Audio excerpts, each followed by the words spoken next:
ivangeli lanamhlanje liyasinda wonke umuntu ngoba lidimanda ekujuleni kwempilo yomuntu. Hayi nje usidimanda ukuthi uphe phela bese kuphela kanjalo, kodwa lidimanda ngendlela yokuthi ubumina nobunjalo bami bonke ngibeke endaweni efanele enguKristu Jesu. Sitshela ngalaba bantu ababehamba noJesu. Izo zonke izinhlobo zabantu, abafana nami, abafana nawe.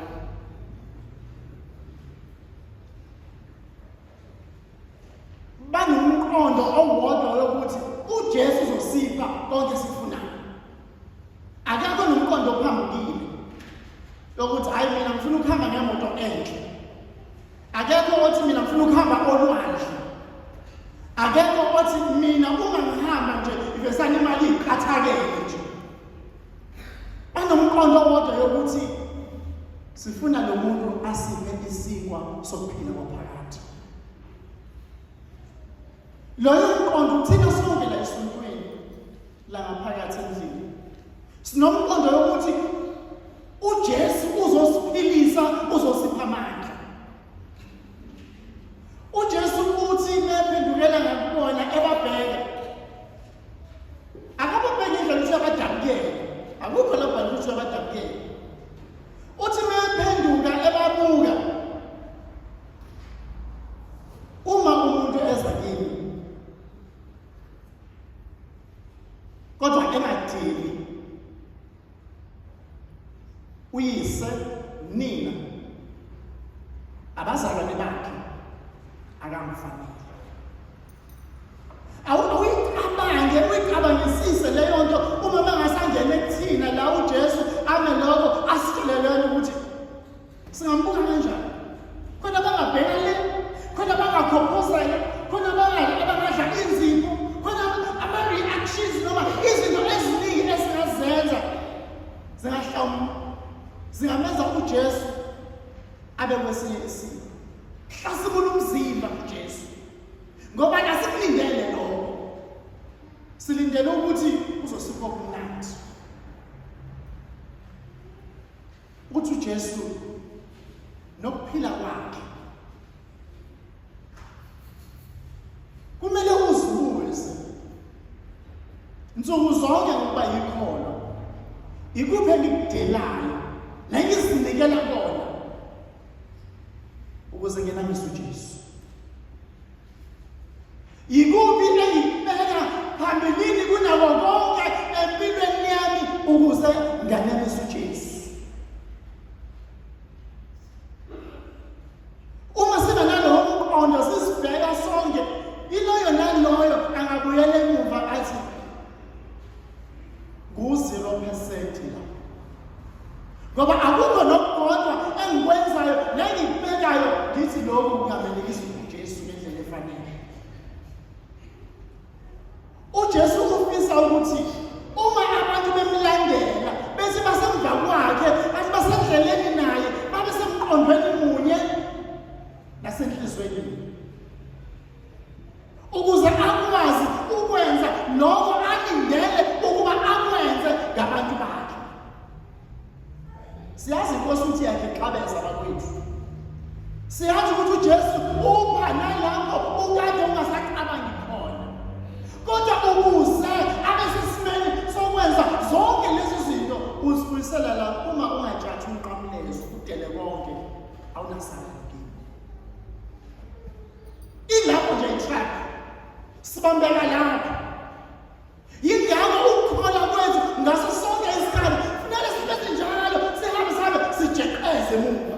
Ngise-right, ngisesesimeni yini? Hayi nje ukuthi hayi siyalandela kodwa sesiku-0%. Ngiyakhumbula ngelinye ilanga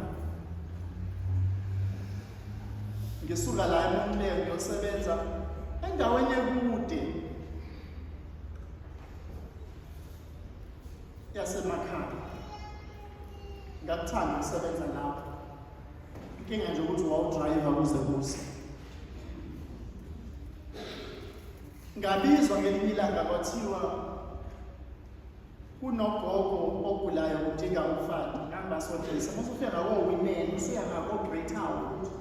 Cabanga usuka la eMoreni uyahamba uya la.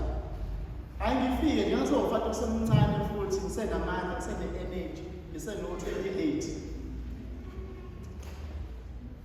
Bese ngiyahlala ngiyambuza ugogo, yebo sawubona unjani yaphila? Nami ngiyaphila. Manje mina ngilo mfundisi othanda ukuhaqa nokuthanda isikhindi. Bese ngifaka ingubo ende nje. Akulona ihlazo ngiyakuthanda nami mase. So mengifika lapho sekuyintambama engabo-5 ngimbuza ugogo. Ngizokugcoba ngomgcobo. Hayi lo abagulayo lo ukudukisa. Lo uzokudukisa ngawo. Hayi lo ojwayelekile. Bese ngiyakwamukelisa ukuze ukuphaka wendlela. Bese ngizwile bengitshela osiyasi basekhaya ukuthi ugogo lona ubehamba aye kuleli sonto afika lishiye. Aye kuleli sonto afika lishiye. Aye kuleli sonto afika lishiye. Kodwa ekugcineni wathi ufuna ufata wasemarumeni esawahamba wonke amasonto. Athi mfundisi, kuko konke kade ngihamba akazange ngimthole lo Jesu engangimfuna. Nathi kumele sibe njalo. Singahamba sihambe kodwa khona uJesu kumele simthole lona ozothi thina ungadeli konke ngenxa yevangeli. Ngenxa yomubuso kaNkulunkulu awunasabela. Yingakho namhlanje ukuthi ukuzinikela kwethu ekuthandeni inkosi uJesu kumele kube yinto yokuqala engabe siyayicabanga ngaso sonke isikhathi.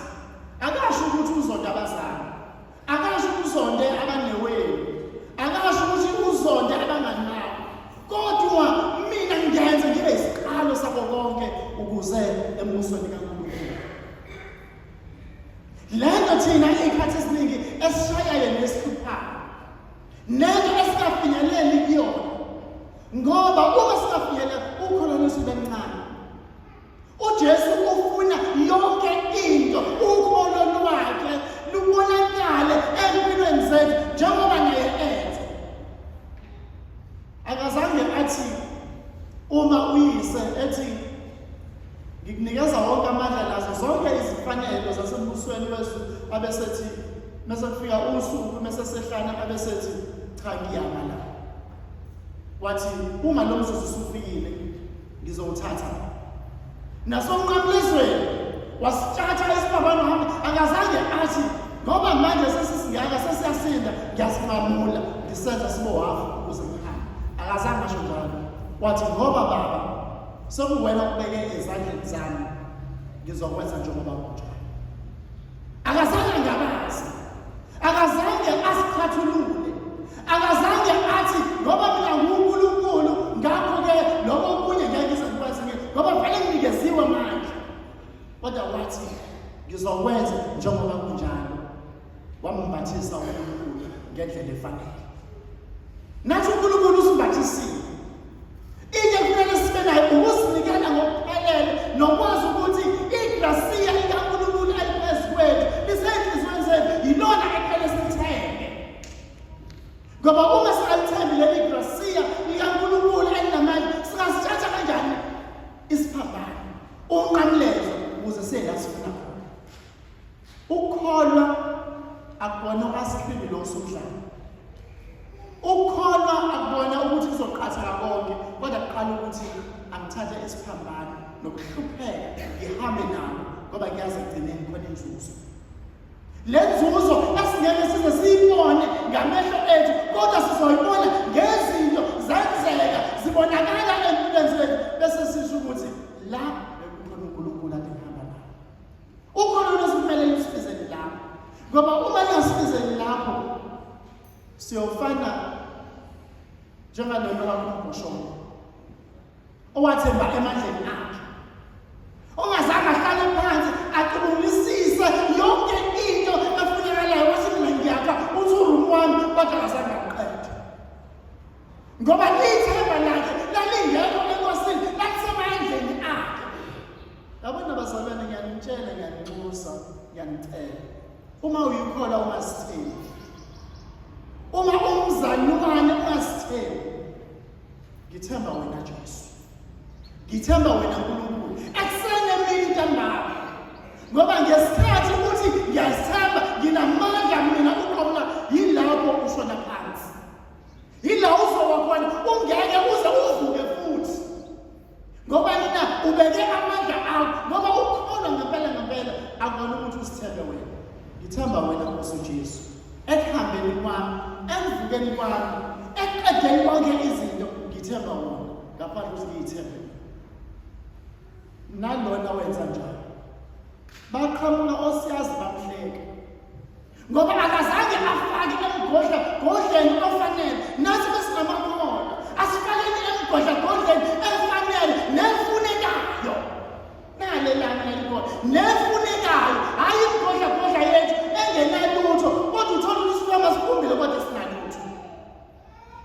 Inhliziyo zethu ziyaphila, ziyalobisela, kodwa asinalo uthando, asinalo ukuzehlisa nokuzibeka phansi, asinayo induduzo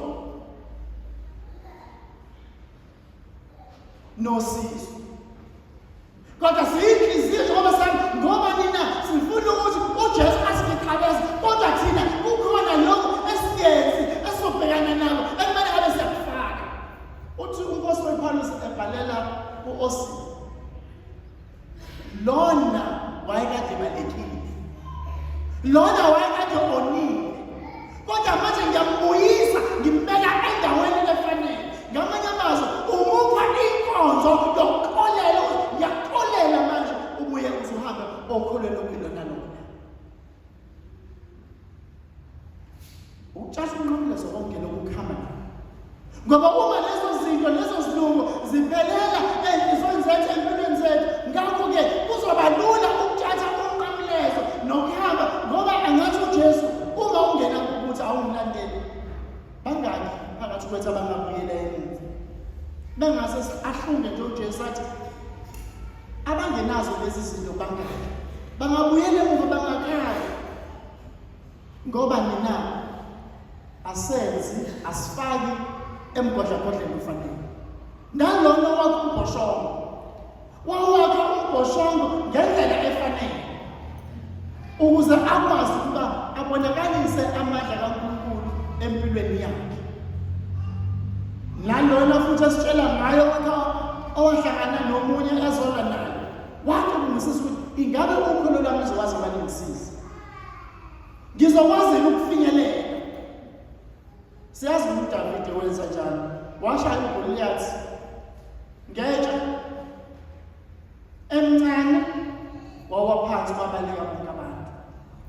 Akazange abe sesimeni sokuthi lo unamandla kunami, kodwa wabeka inkosi kuqala ukuze enze umsebenzi. Thina ngabe sinako indongo empilweni zethu nasenhliziyweni zethu? Ingabe iy'mpilo zethu nenhliziyo zethu nomnjalo bethu biyakwazi ukufunzelela lento uKristu akhuluma ngayo, ukuzinikela? Asibe namakhola asizinikela, hhayi amakhola ohafu. Amakhola ohafu iwona lawo athanda ukuba ngokushisa, iwona lawo aletha imfucuza, iwona lawo ngaso sonke isikhathi ahlaze ebona ububi ngaso sonke isikhathi, iwona lawo ngaso sonke isikhathi ngisho umuntu enza kahle, ebeka kahle, kodwa abone engenzi kahle, ngoba wona inhloso anayo akubona ukholo uNkulunkulu nokugcwalisa izithembiso nezimali zikaNkulunkulu, uzocekela phansi. Asakhiwe, asibunjiwe kanjalo, sibunjwe ngegrasini kaNkulunkulu, siphelelise, sithande inkosi uNkulunkulu. Ingabe mina nawe sikuphi? Uma sesibheka ipheji lihamba elinye nelinye encwadini esinayo, ingabe lihamba lifinyelele yini noma selapha? Uma liselama awuqale kakusho ngokuya. Uma lisekhona lingekalutho awuqale phansi ubhukule ukuthi ngaze ngaba yikholwa elingasinikela abanye bezinikela. Ngaba yikholwa eliletha inxushunxushu. Ngayikholwa elingena indaba nje liyangena liyaphuma. Elingena inhliziyo. Elazi ukuthi yena kumele amukele uJesu nje sekuphelile. Akusekho okunye sokuthi yebo kuhle ukwamukela uJesu azohlala akhe kodwa akakhe endaweni efanele. Enokuzinikela, enothando, enokuzibeka phansi. Eyazi ukuthi iphakanyiswa ikhuliswa yigrasiya kaNkulunkulu ngoba umuntu ukwazi ukubamba lokho kusinda abese hamba nawo.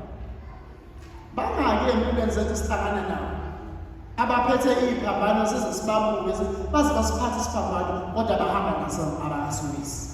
Banika abayisibonelo esinjalo. Mina nawe singahlulwa yini? Mina nawe singabanjwa yini?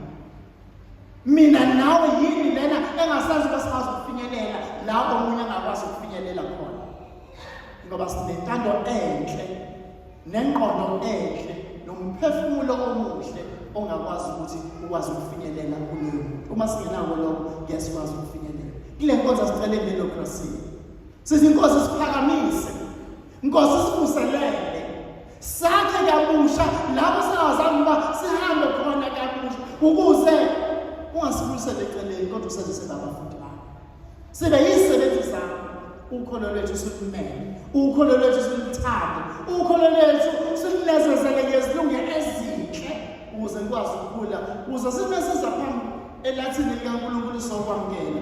Singaxothozi ngokusaba kodwa sichothoze ngegrasiya nangamandla kaNkulunkulu ukuthi Nkosi wena ukhona.